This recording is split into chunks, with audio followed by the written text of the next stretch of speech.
ये एक ऐसा मिस्ट्री है जिसने लगभग 50 वर्षों से नॉर्वे को इंट्रिग्यूड बनाए रखा है। नवंबर 1970 में नॉर्वे की इसडैलेन वैली के एक सुनसान इलाके में एक महिला की बुरी तरह से जली हुई लाश मिली। किसी ने उसके कपड़ों से लेबल्स काट दिए थे और उसकी चीज़ों पर खरोच के निशान दिए थे, मानो उसकी पहचान को रोकने के लिए ऐसा किया गया हो। जब पुलिस ने उसकी मौत की इन्वेस्टिगेशन शुरू की तो उन्हें coded messages, fake identities, fake wigs जैसे सामानों का एक सिलसिला मिला, लेकिन वे कभी भी मामले को सुलझा नहीं पाए। 46 साल के बाद नॉर्वेजियन पुलिस और NRK जर्नलिस्ट ने इन्वेस्टिगेशन को दोबारा शुरू करने का फैसला किया। ये कहानी है इस्टल महिला की और उन रहस्यमय सुरागों की जो उसने पीछे छोड़े हैं। आज हम इस केस को पुलिस के हासिल हुई सुरागों के हिसाब से केस को अच्छी तरह से समझेंगे। 29 नवंबर की सुबह एक व्यक्ति और उसकी 2 बेटियां इसडैलेन वैली में हाइकिंग करने गए थे। उन्हें कुछ पत्थरों के ढेर के बीच एक महिला की जली हुई लाश मिली। महिला पीठ केवल लेटी हुई पोजीशन में थी। उसके हाथ की मुट्ठी बंद थी। उसके शरीर का अगला हिस्सा और कपड़े पूरी तरह से जल गए थे और उसका चेहरा पहचान मिलना मुश्किल था।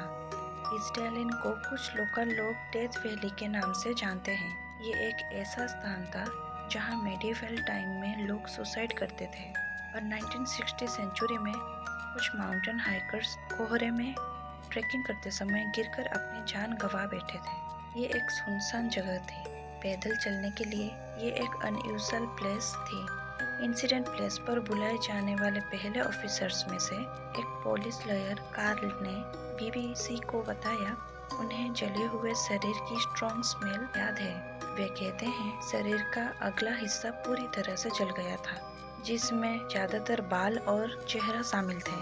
लेकिन अजीब बात यह थी कि ये पीठ पर नहीं जला था। ऐसा लग रहा था जैसे उसने खुद को आग से पीछे की ओर फेंक दिया हो। लाश इतनी बुरी तरह से जल गई थी कि वे इमेजिन भी नहीं कर सकते कि वो पहले किस तरह दिखती थी। जब कार्ल इंसिडेंट स्पॉट पर पहुंचे तब तक जगह ठंडी हो चुकी थी, इसलिए ये कहना उनके लिए मुश्किल था कि वो लाश वहाँ कितने समय से पड़ा हुआ था और वो महिला आग के चपेट में कैसे आ गई। पुलिस को इंसिडेंट प्लेस से ज्वेलरीज, घड़ी, टूटी हुई अम्ब्रेला और कुछ बोतल्स के साथ कई ऑब्जेक्ट्स बरामद हुई।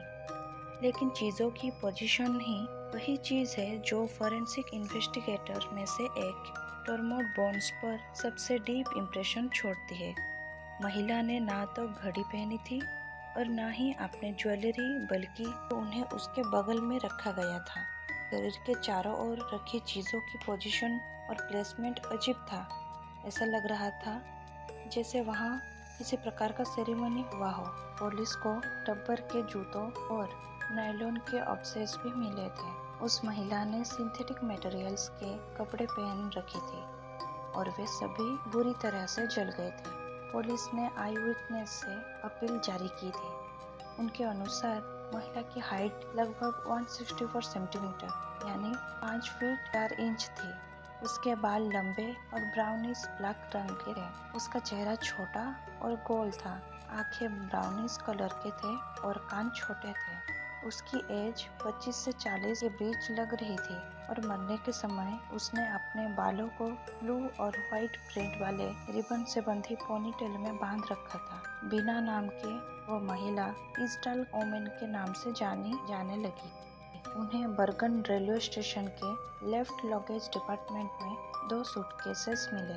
एक सूटकेस में बिना नंबर वाले चश्मे मिले और उनमें से एक जोड़ी चश्मे पर फिंगरप्रिंट्स मिले। महिला के चेहरे से मेल खाते थे। सूटकेसेस में कपड़े, कई सारे विग, जर्मन और नॉर्वेजियन के पैसे और बेल्जियन, ब्रिटिश और स्विस के coins, hair brush, teaspoons, eczema cream की एक ट्यूब। शुरुआत में पुलिस को लगा कि सूटकेस में से लाश की पहचान करने में मदद मिलेगी, लेकिन उन्हें रियलाइज हुआ कि महिला के कपड़े या सामान के पहचान वाले सभी लेबल्स हटा दिए गए थे। एक्जिमा क्रीम पर लगा प्रिस्क्रिप्शन स्टिकर भी खुरचकर हटा दिया गया था। पुलिस महिला के सामान का पता लगाने के लिए प्रयास की। उन्होंने पेरिस के गैलरीज लाफायट के साथ विदेशों के कई बड़े डिपार्टमेंट स्टोर से भी कांटेक्ट किया ताकि ये पता लगाया जा सके कि क्या कोई स्टोर महिला के मेकअप के सामान की किसी पैकेजिंग को आइडेंटिफाई करे, लेकिन इसमें भी उन्हें कुछ हासिल नहीं हुआ।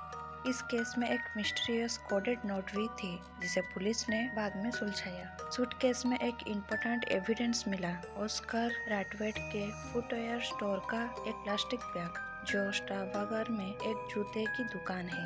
ओनर के बेटे राल्फ को याद था कि उन्होंने काले बालों वाली, अच्छे कपड़े पहने हुई, अच्छे दिखने वाली महिला को रबर के जूते बेचे थे।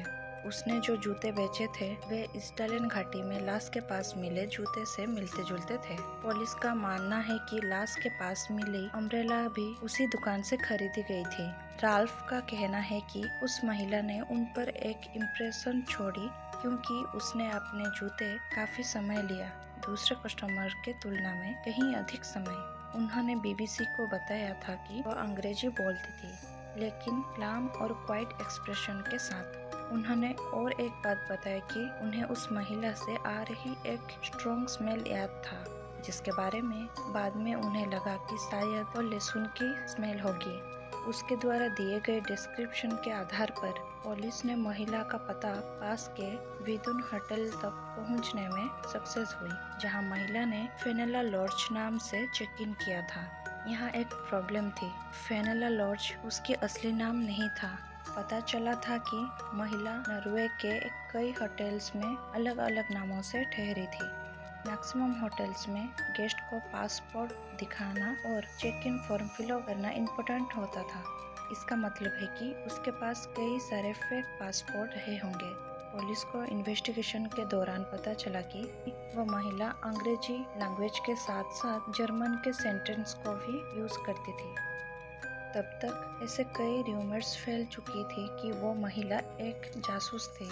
उस समय बर्गन में फॉरेन टूरिस्ट की संख्या बहुत कम थी और ये भी कहा गया कि वह महिला अलग लैंग्वेजेस बोलने के साथ साथ रईस और काफी जगह की ट्रैवल कर चुकी थी। ये कोल्ड वॉर के टाइम की बात थी और नॉर्वे में डेफिनेटली बहुत सारे जासूस मौजूद थे। पुलिस ने कोडेड नोट के कुछ पार्ट को समझने में कामयाबी हासिल की, लेकिन इससे ऐसा कोई सबूत नहीं मिला कि वह एक जासूस थे। इसके बजाय ये उस महिला द्वारा लिखी गई जगहों का रिकॉर्ड समझा गया। इस केस के और भी सबूत है और भी रहस्य है, लेकिन वीडियो ज़्यादा लंबी हो रही है, इसीलिए इसका अगला पार्ट नेक्स्ट वीडियो में एक्सप्लेन करूँगी। अगर आप सच जानना चाहते हैं तो नेक्स्ट वीडियो ज़रूर देखिए, जो मैं जल्द लेके आऊँगी। आपको वीडियो पसंद आता है तो लाइक करें, चैनल को सब्सक्राइब करें, क्योंकि ये चैनल सिर्फ कहानी नहीं, सच के पीछे छिपे सन्नाटे दिखाते हैं।